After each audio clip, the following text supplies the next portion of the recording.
Guys Digha এসছি আর video করব না বা বিচে ঘুরতে আসবো না, এরকম কি হতে পারে? কেউ কখনো বসে থাকে নাকি? যতই নিজেদের বাড়িতে থাক বা যাই হোক আমরা তো ঘুরতেই এসছি বলো। তো আমরাও বেরিয়ে পড়লাম। ওদিকে পাপা আর মেয়ে দূরে দাঁড়িয়ে আছে, আর আমি এদিকে এত লোকজন দেখে মতো মাথায় হাত। মানে যেহেতু সানডে ছিল, তো ওর জন্য লোকজন, তোমরা সবাই জানো যে ফ্রাইডে, স্যাটারডে আর সানডে যারা চাকরিজীবী তারা এইভাবেই দিনগুলোতে ঘুরতে আসে।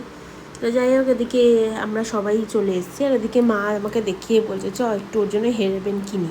তো আমার দূর থেকেই দেখে বুঝে গেলাম যে এই একটাও হেয়ার ব্যান্ড আমার মেয়ে রাখবে না, তাই আমি আর কিনলাম না। তো এদিকে দিদি বললো যে মা চলো ওখানে গিয়ে দাঁড়া। আমিও বললাম অবশ্য যে চ আমরা একটু পা ভেজাই গিয়ে। তো আমরা সবাই আস্তে আস্তে নামছি। তো ওদিকে মা পাপা যায়নি, তো আমি দিদি আর দাদাই গেছিলাম। মানে অসাধারণ লাগছিল রাত্রিবেলা ঢেউ, আর দারুণ ব্যাপার, মানে দারুণ লাগছিল আর কি। তোমরা সবাই জানো মোটামুটি পায়ে জল লাগলে দারুণই লাগে। তো আমরা সেই জলটা আনন্দ নিচ্ছিলাম, জলের ঢেউয়ের। তো অসাধারণ। আর এই দেখো স্রোত দেখো, মানে সেই বীভৎস, প্রচুর উঁচু উঁচু, সে বলার মতো না। দারুণ ফিলিংস একটা, পায়ে যখন এসে লাগছে না, অসাধারণ লাগছে। তো এই হচ্ছে, তোমাদের দেখাচ্ছি, দেখো কত বড় বড় ঢেউ আসছে, মানে বিশাল বড় বড়, সে বলার মতো না।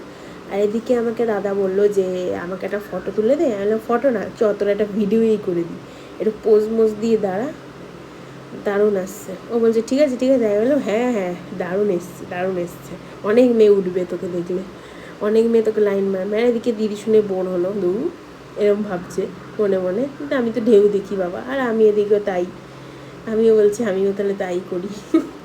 তো যাই হোক, দেখো কত লোক পিছনে আমার, পুরো লোকে ভর্তি।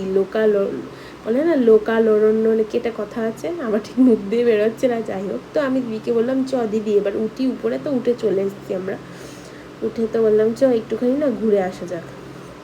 তো এখানে আমরা বসেছিলাম, তো পাপা মাকে বললাম তোমরা বসো, আমরা একটু ওদিক দিয়ে, আমরা 3 ভাই বোন আর মেয়েকে নিয়ে আমরা একটু ওদিক থেকে ঘুরে আসি। তো তাই করলাম, এদিকে চলে এলাম। এই জায়গাটা খুব সুন্দর, এই দেখো দারুণ জায়গা একটা। তো আমরা এখানটা এসে একটুখানি ভিডিও করে নিলাম।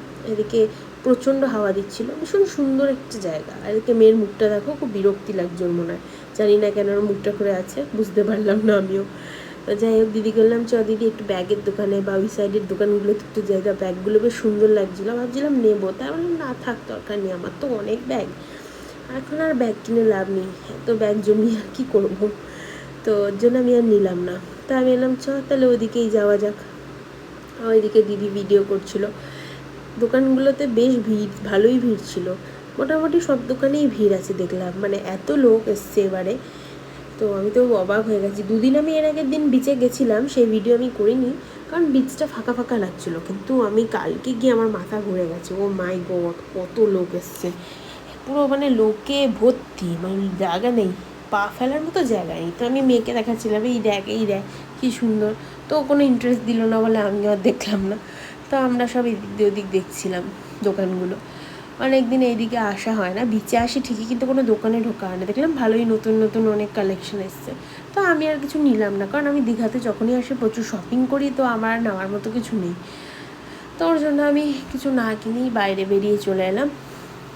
তো যাই হোক গাইজ, আমাদের আপাতত এইটুকুই ঘোরাফেরা হলো।